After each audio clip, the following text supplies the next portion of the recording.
La conférence de presse qui est censée donner le top départ à la première édition du Festival international Chant des Linguères au Togo à Lomé, avec comme thèmes centraux la paix, la cohésion sociale, l'autonomisation des femmes et leur leadership, a débuté aux environs de 16h en ce jeudi 26 mars 2026. C'est l'initiatrice de cet événement, la diva à la voix d'or Kumba Gawlo, qui a pris la parole en premier et a fait la genèse du festival depuis sa création, tout en précisant la pertinence du choix de Lomé pour cette première édition du Chant des Linguères en terre togolaise. Donc, après avoir remercié tout le monde, je voudrais, si vous me le permettez, faire une brève présentation du Festival international Chant des Linguères pour un peu vous dire ce que c'est que le Chant des Linguères. Donc, le Festival international Chant des Linguères est un programme que j'ai initié en 2018 et qui a démarré par le Sénégal, dont l'objectif pour moi était de passer par des voix de femmes et pas n'importe quelle femme, des femmes chanteuses d'abord, d'où l'appellation chant, pour véhiculer des messages forts sur le respect scrupuleux des droits humains, notamment les droits des femmes. Faire de sorte à ce que les femmes puissent être plus entendues en passant par des voix de femmes, parce que pour moi, la musique est le meilleur vecteur de communication. Et à mon avis, à travers la musique, nous pouvons faire changer les comportements, donc nous pouvons amener un changement social et comportemental.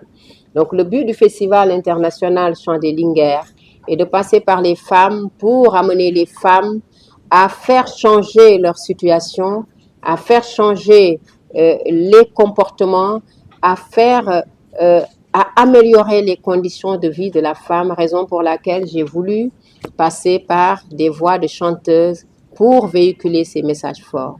Mais au niveau du festival, à travers le Festival Chant des Linguères, nous ne restons pas seulement, nous ne passons pas seulement par des chanteuses, nous passons aussi par des femmes leaders, parce que pour moi, la femme dans notre société joue un rôle très important et à travers elle, nous pouvons faire bouger les lignes. C'est la raison pour laquelle, à travers le Festival Chant des Linguères, qui se veut une plateforme fédératrice, une plateforme qui rassemble, une plateforme qui mobilise, une plateforme qui fédère, mais une plateforme qui mène le plaidoyer sur l'amélioration des conditions de vie des femmes, sur des problématiques de notre société qui sont importantes pour amener à un changement comportemental social. La conférence de presse s'est tenue sous la présidence effective du ministre togolais du Tourisme, de la Culture et des Arts, M. Isaac Tchakpe, qui s'est exprimé en ces termes. C'est une immense fierté, une joie pour moi d'être parmi vous aujourd'hui, d'être entouré et de vous accompagner, cher Kumba, pour le travail que vous faites.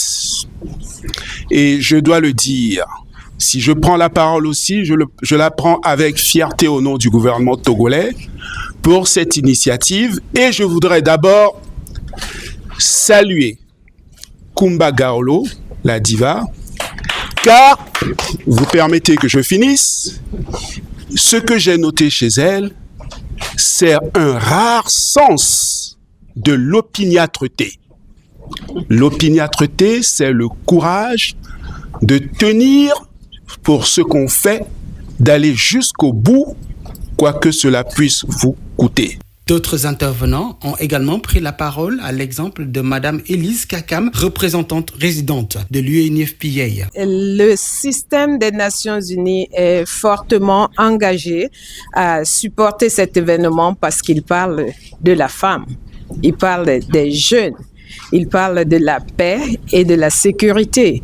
Et c'est le travail que l'ensemble du système des Nations Unies fait au Togo en appui aux actions du gouvernement. Poursuivant dans la même lancée, Madame Binta Sané, représentante résidente du PNUD. Les artistes chanteuses ont également pris la parole, à l'exemple de Senza du Togo. J'aimerais vraiment dire un grand merci à ma grande sœur, Madame Kumba Gawlo, pour l'opportunité, pour ce projet qui est vraiment extraordinaire, je trouve.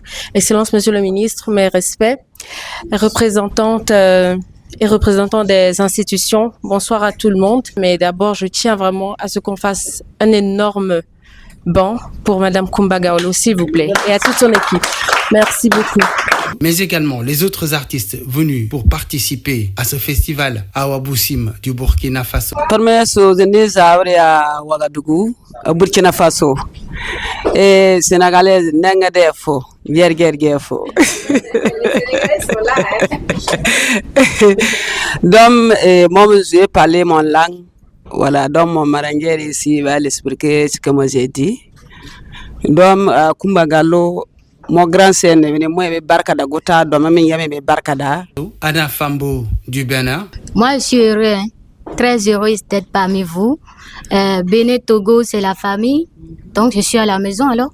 Donc, je passe par ici pour dire un grand merci à ma maman, parce que je dois l'appeler maman, maman Kumba Gaolo, pour m'avoir invitée. Elanao du Cameroun. Je suis très très heureuse d'être là et comme mes prédécesseurs l'ont dit tout à l'heure, j'ai grandi en écoutant Kumba Gaolo. Pour moi, c'est une légende. Peut-être même plus. Voilà, je suis très très heureuse d'être là et j'ai hâte d'être à demain pour le concert.